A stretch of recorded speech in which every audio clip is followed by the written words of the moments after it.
حج خانه خدا رفتم، قصد زیارت خانه خدا کردم. در طواف کعبه بودم، میگه گرد خانه کعبه طواف میکردم، ناگاه میگه در زمین دیدم که یک خلطچه طلا افتاده است. یک خلطچه درونش پر از طلا که 1000 تنگه طلا داشت درونش. میگه اون خلطچه را من از زمین برداشتم. میگه که وجا کنتی، همین لحظه بود میگه صاحب این طلاها فریاد کرد وای مردم حاجی ها، من گفت یک خلطچه طلا ما گم کردم. در درون او گفت 1000 تنگه طلا هست. هر شخصیت یافته باشه اگر گردانده بودیه، من 30 تنگه طلای حلالی ما براش میبخشم. 30 تنگه حلالی براش میبخشم. شخصیت میگه من فکر کردم، گفتم هر جایی باشه من در حرم هستم، در کنار خانه خدا هستم، باید این چیزها را صاحب شد.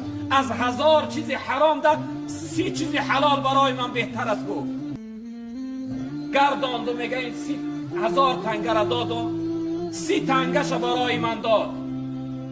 وقتی حج ادا شد از حرم، وقتی بیرون میشدیم، یک گروه مردم غلام آوردن، غلام میفروختن.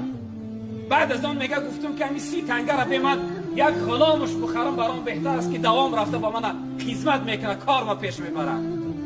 میگه این 30 تنگه را یک غلام خریدم، غلام همراهیم به خانه ما آوردم.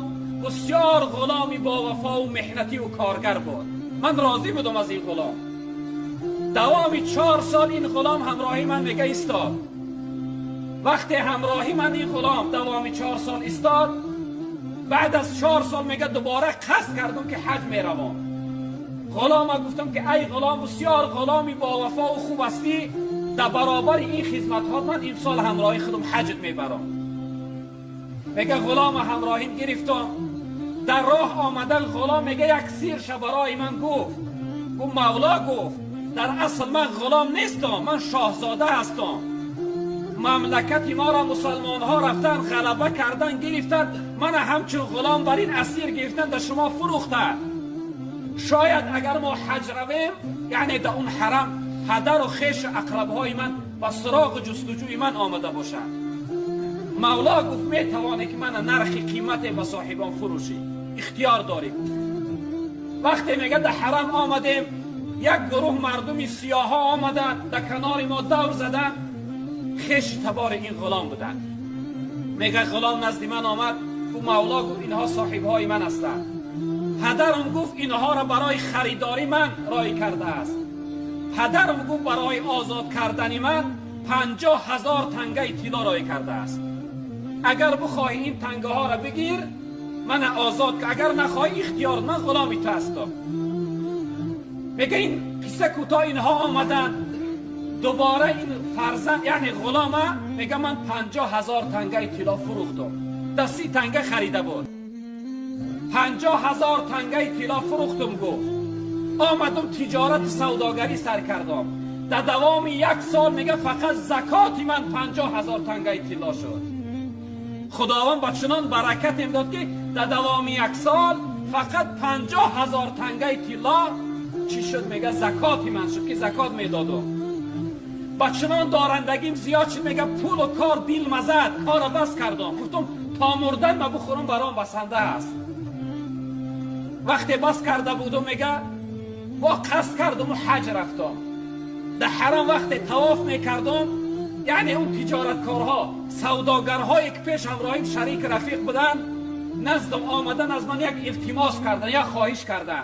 گفتن ای فلانی، یعنی تو کار بار ترک کرده، از قفای عبادت ذکر هستی، صالح یعنی پرهیزگار هستی، یک خواهش داریم. میگه گفتم بفرمایید. گفتن حضرت یا فلان شخصیت همراهی و همکار بود، تجارتکار بود، میشناختی؟ گفت میشناختم. همون شخصیت گفتن وفات کرده است، بندگی کرده است. از همون شخصیت یک دختر باقی مانده است. ما از تو خواهش داریم که دختری اوای بزنی بگی و یعنی نگهبانش باش، یعنی ملکی او را نگهبانی کن. میگه گفتم مایرشو کی زن نمیگیره، کی زن بگردن. میگه راضی شدم. وقتی میگه رفتیم من نکاح کردم، اون مردم میگه یک عادت داشتن. عادت شما همین دست وقتی هر شخصیتی که دخترش شوهر میداده است، خش تواری دختر هر کدامش 1000 تنگه برای دختر میبخشد تا اینکه آینده زندگیش خوب بگذرانه. میگه وقتی خانه داخل شدم، در بین خانه جاگه یعنی شهی و عروسی داخته، در گیردی جاگه در هر یک طبق هم تنگه ها گیرد ماندگی هسته. از یک لحاظ میگه حساب کردیم هر کدامش 1000 تنگه، یک طبقش حساب کردیم که 970 تنگه. میگه بعد از آن من با سوی عروس گفتم که این خشت کمی از خیلی مرده بوده است، همین 970 تا کردی همین 1000 تاش نمیکنی. میگه بعد از آن این عروس با سوی من گریان شد، گفت شوهری مهربان، گفت این مردن این مالهای پدرم هستن، گفت پدرم برای شوهر دادن من 1000 تنگه جمع کرده بود، حج رفت، در حج گم شو کرد، کدام شخصیت یافته بود چون 30 تنگش همو را داده بود. این شخصیت میگه من گریان شدم، گفتم همون شخصیت من بودم، خداوند دوباره 970 تنگه را همراهی دختر این صاحب همین تنگه ها به من بازگردون داد.